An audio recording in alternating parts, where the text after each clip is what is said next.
India Legal presents Courts Roundup.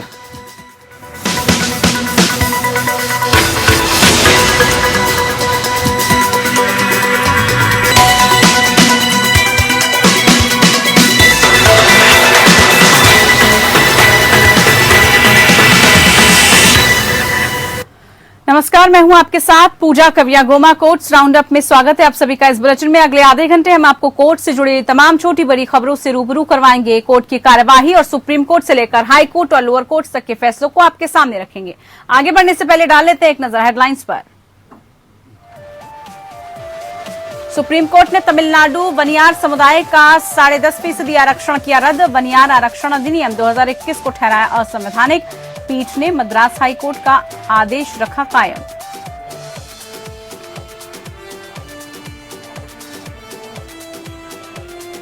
JDU के पूर्व अध्यक्ष शरद यादव को सुप्रीम कोर्ट ने सरकारी बंगला खाली करने के लिए मानवीय आधार पर 2 महीने की दी मोहलत। कोर्ट ने मांगा हलफनामा कि 31 मई तक सरकारी आवास करेंगे खाली।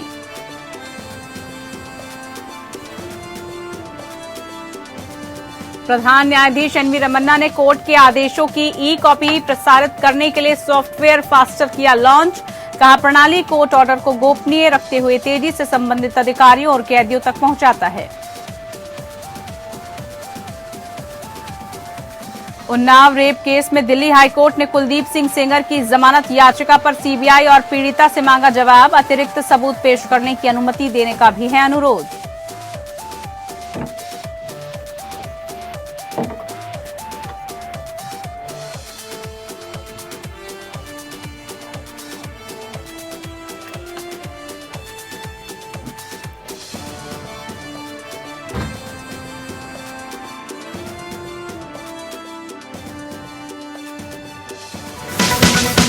India Legal presents Courts Roundup.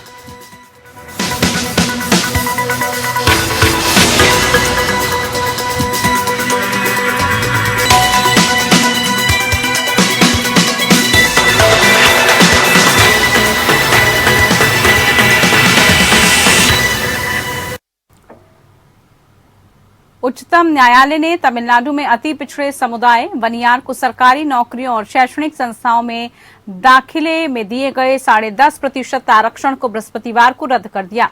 न्यायमूर्ति एल नागेश्वर राव और न्यायमूर्ति BR गवई की पीठ ने मद्रास उच्च न्यायालय के फैसले को बरकरार रखा, जिसने आरक्षण को रद्द कर दिया था।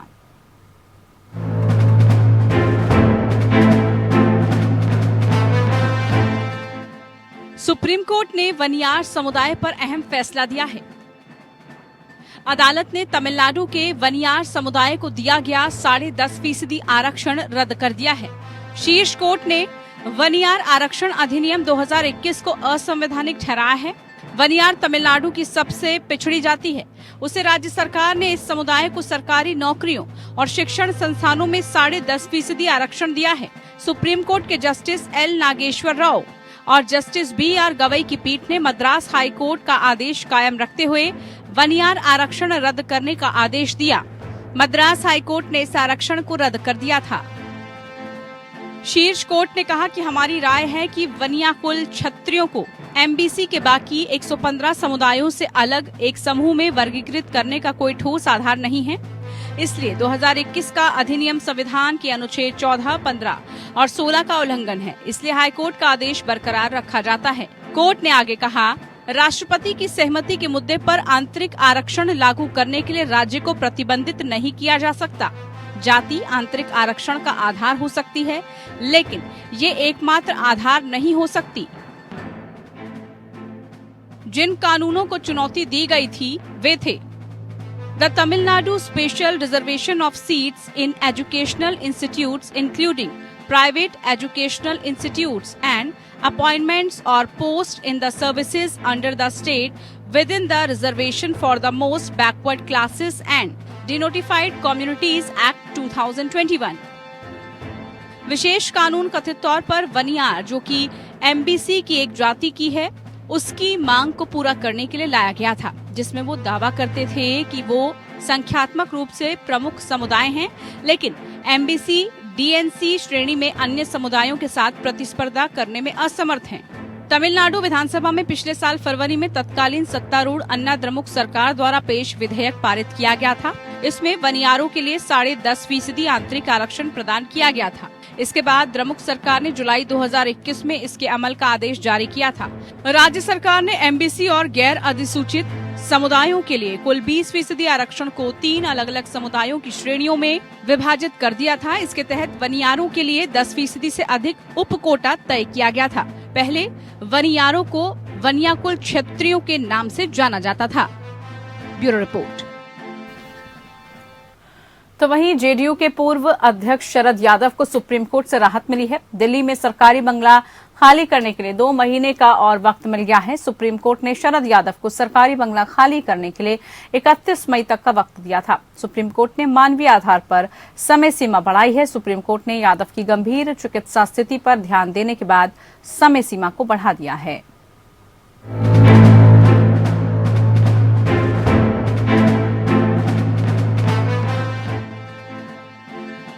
सुप्रीम कोर्ट ने आरजेडी नेता शरद यादव को राहत दी है।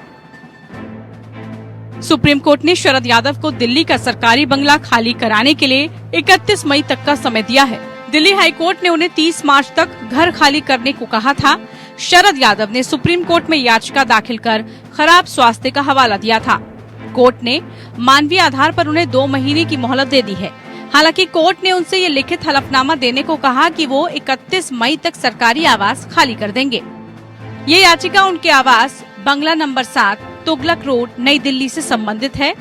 यादव अयोग्यता के बाद 4 साल से अधिक समय से इसमें रह रहे हैं। शरद यादव ने दिल्ली हाई कोर्ट के उस आदेश को चुनौती दी थी जिसमें उन्हें 15 दिनों के भीतर सरकारी बंगला खाली करने का निर्देश दिया गया था, क्योंकि 2017 में उनकी तत्कालीन पार्टी जनता दल यूनाइटेड के आवेदन पर उन्हें उच्च सदन से अयोग्य घोषित कर दिया गया था।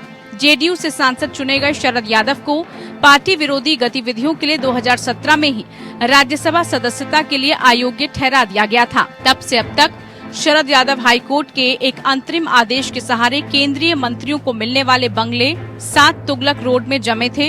हाईकोर्ट ने 15 मार्च को अपना अंतरिम आदेश वापस ले लिया।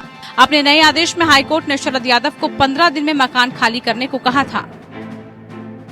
हाईकोर्ट के आदेश के खिलाफ सुप्रीम कोर्ट पहुंचे शरद ने दलील दी कि राज्यसभा से बाहर किए जाने के खिलाफ उनकी याचिका अभी भी हाईकोर्ट में लंबित है। उनका कार्यकाल जुलाई में समाप्त हो रहा है, तब तक उन्हें आवास से नहीं निकाला जाना चाहिए। इसके अलावा उन्होंने खराब स्वास्थ्य का भी हवाला दिया। शरद की पैरवी कर रहे वरिष्ठ वकील कपिल सिब्बल ने कहा कि उनकी हर दूसरे दिन डायलिसिस होती है। कोविड के चलते उन्हें 22 दिन वेंटिलेटर पर भी रहना पड़ा था। याचिका का विरोध करते हुए additional solicitor general Sanjay Jain ने कहा, शरद यादव किसी तरह सरकारी बंगले पर कब्जा बनाए रखने के लिए बहानेबाजी कर रहे हैं। ये बंगला केंद्रीय मंत्री पशुपति नाथ पारस को आवंटित किया गया है।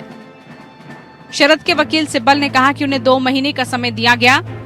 31 मई तक वो खुद मकान खाली कर देंगे। सुप्रीम कोर्ट के जस्टिस डी.वाई. चंद्रचूड़ की अध्यक्षता वाली बेंच ने इसे स्वीकार करते हुए कहा कि वो मानवीय आधार पर इसे स्वीकार कर रही हैं, लेकिन शरद 1 हफ्ते के अंदर ये लिखित में दे कि वो 31 मई तक मकान खाली कर देंगे। कोर्ट ने ये भी कहा कि अगर 1 हफ्ते में हलफनामा जमा नहीं होता तो ये रियायत खत्म मानी जाएगी। Bureau report.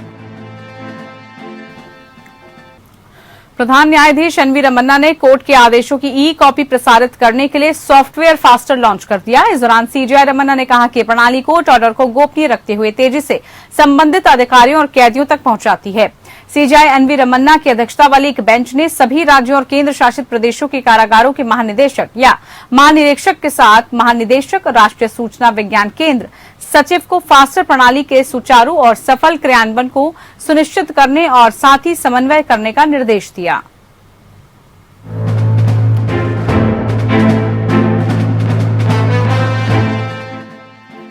प्रधान न्यायाधीश एन वी रमन्ना ने इलेक्ट्रॉनिक मोड के माध्यम से न्यायालय के आदेशों को तेजी से प्रसारित करने के लिए एक software fast and secure transmission of electronic records या फास्टर लॉन्च किया है।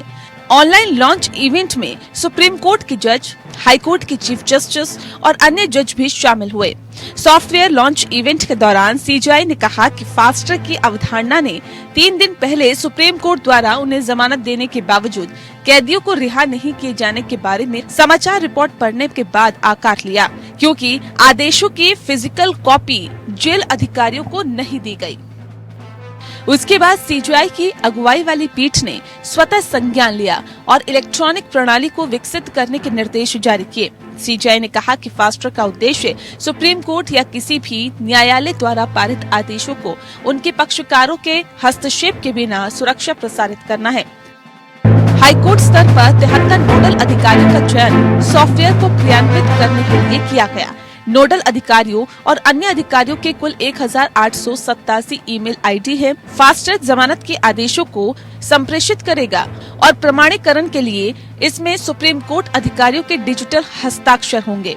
संचार ईमेल आईडी धारकों तक ही सीमित है, जो गोपनीयता और सुरक्षा सुनिश्चित करता है।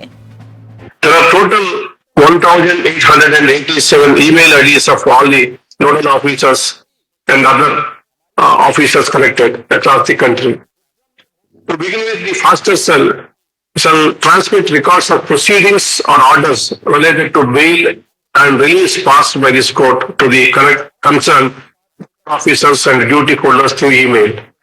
For the purpose of authentication, such orders or record of proceedings will bear digital signatures of authorized nodal officers of the Supreme Court as well as the institutional digital signatures. CGI ने project को सफल बनाने के लिए supreme court के जज justice Chandrachud, justice Khanwilkar और justice Hemant Gupta, supreme court secretary general, computer committee के रजिस्ट्रार, हाई कोर्ट के चीफ जस्टिस और ई समिति के चेयरमैन का शुक्रिया अदा किया। फास्ट प्रणाली एक सुरक्षित इलेक्ट्रॉनिक संचार चैनल के माध्यम से अनुपालन और उचित निष्पादन के लिए कर्तव्य धारकों को अंतिम आदेशों, स्थगन आदेशों, जमानत आदेशों और कार्रवाई के रिकॉर्ड की ई प्रमाणित प्रतियों के प्रसारण का प्रस्ताव करती है।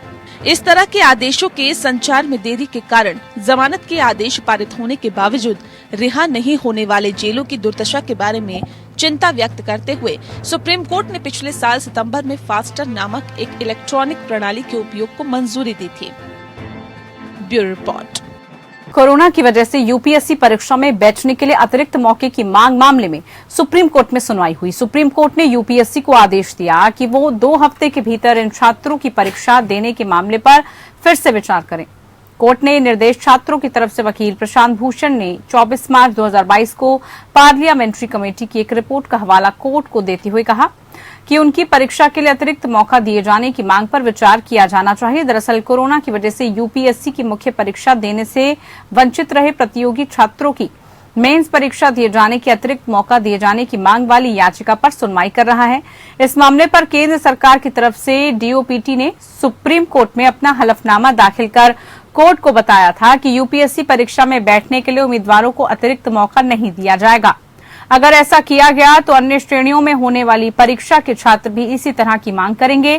केंद्र सरकार ने हलफनामे में कहा कि कोरोना की वजह से जनवरी में हुई यूपीएससी की मेंस की परीक्षा में नहीं बैठ पाने वाले छात्रों को अतिरिक्त मौका देना संभव नहीं है। हिमाचल प्रदेश हाईकोर्ट ने 12 साल की बच्ची के यौन उत्पीड़न के मामले में पॉक्सको कानून के तहत एक व्यक्ति की सजा को बरकरार रखते हुए कहा कि ये जरूरी नहीं कि 37 वर्षीय आरोपी व्यक्ति के चंगुल से खुद को छुड़ाने की कोशिश में 12 साल की बच्ची के काटने का शरीर पर चोट या दांतों के निशान पड़ सकते हैं। इन परिस्थितियों में न्यायमूर्ति विवेक सिंह ठाकुर की खंडपीठ ने कहा कि आरोपी के शरीर पर बाहरी चोट, दांतों के निशान की अनुपस्थिति का कोई परिणाम नहीं होगा और यह आरोपी को बरी करने का आधार नहीं हो सकता। अनिवार्य रूप से दोषी अपीलकर्ता ने विशेष न्यायाधीश कांगड़ा के निर्णय आदेश के खिलाफ अपील की, जिसमें धर्मशाला एचपी उसे पॉक्सो अधिनियम की धारा 10 यानी कि गंभीर यौन हमले के लिए सजा के साथ साथ धारा 354A, 506, 509 आईपीसी के तहत दोषी ठहराया और 5 साल के कठोर कारावास की सजा सुनाई थी। अभियोजन पक्ष के मामले के अनुसार अपीलकर्ता दोषी ने पीड़िता के साथ जोर जबरदस्ती करने की कोशिश की। पीड़िता ने अपीलकर्ता के हाथ पर दांत काटकर खुद को अपीलकर्ता के चंगुल से छुड़ा लिया, कमरे से बाहर भाग गई और यह घटना पीड़िता की अपनी मौसी को बताई, जहां पंचायत प्रधान रजनी देवी को घटना की सूचना दी गई। इसके बाद मामले की सूचना पुलिस को दे दी गई। प्राथमिकी दर्ज की गई। बयानों में अभियोजन पक्ष के विश्वसनीय और ठोस साक्ष्य को ध्यान में रखते हुए ये कोर्ट ने पाया कि दोषी अपीलकर्ता के खिलाफ मामला पर्याप्त रूप से साबित हो गया है। इसके अलावा दोषी को दी गई सजा के संबंध में अदालत ने कहा कि पॉक्सो अधिनियम की धारा 10 के तहत दी गई 5 साल की सजा उन सभी अपराधों में सबसे अधिक है जिनके खिलाफ उसे दोषी ठहराया गया था। इसे देखते हुए न्यायालय ने कहा कि दी गई सजा में हस्तक्षेप की कोई गुंजाइश नहीं है।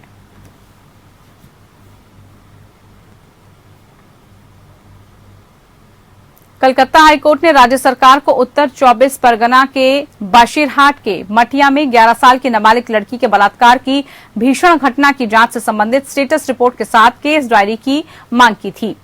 मामले की अगली सुनवाई 4 अप्रैल को होगी। अदालत ने आगे आदेश में बताया कि नाबालिग पीड़िता की वर्तमान मेडिकल स्थिति के बारे में अदालत को सूचित करते हुए रिपोर्ट भी प्रस्तुत की जानी चाहिए। गुरुवार को लापता हुई 11 वर्षीय स्कूली छात्रा शुक्रवार को मटिया के एक पार्क के पास से बेहोशी की हालत में मिली। पुलिस ने प्रारंभिक जांच में पता लगाया कि उसके साथ दुष्कर्म किया गया है।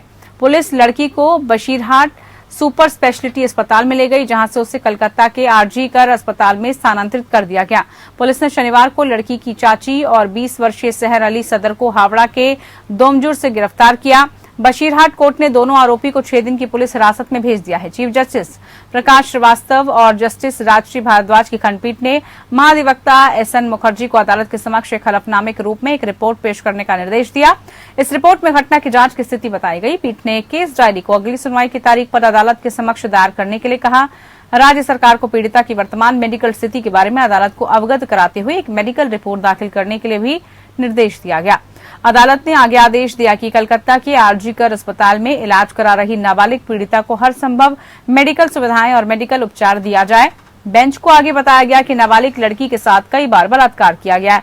हैवानियत के कारण उसकी आंत फट गई। संबंधित वकीलों ने यह भी कहा कि भारी पुलिस तैनाती के कारण किसी अन्य डॉक्टर या कार्यकर्ता को नाबालिग पीड़िता के माता पिता से मिलने की अनुमति नहीं दी जा रही है।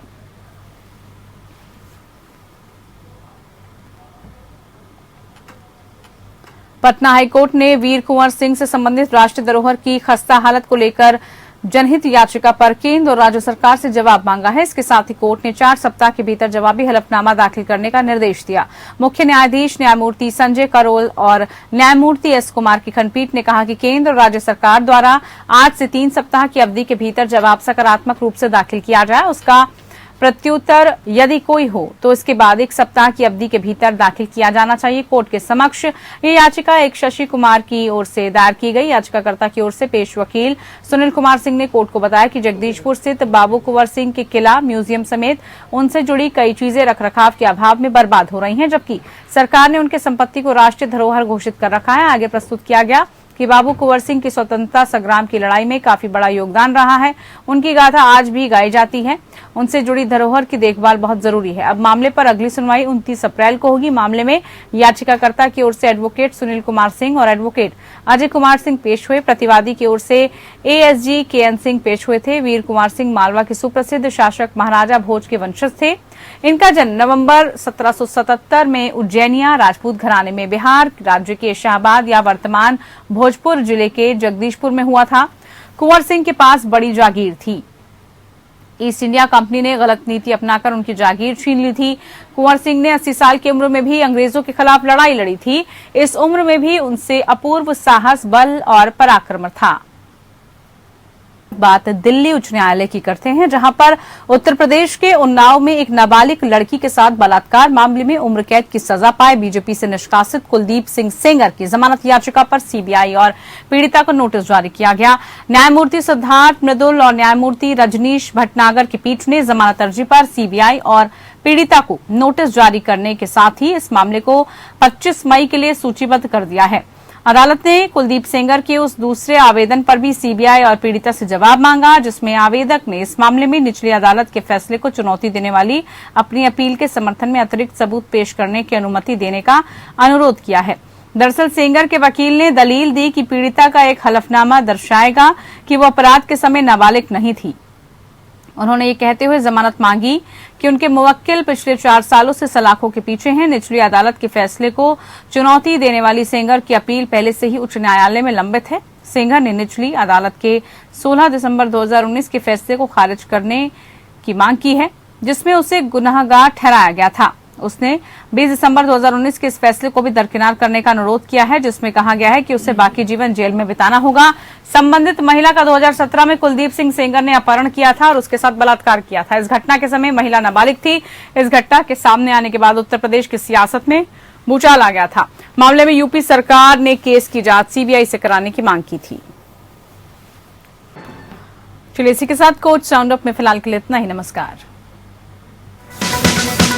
India Legal presents Courts Roundup.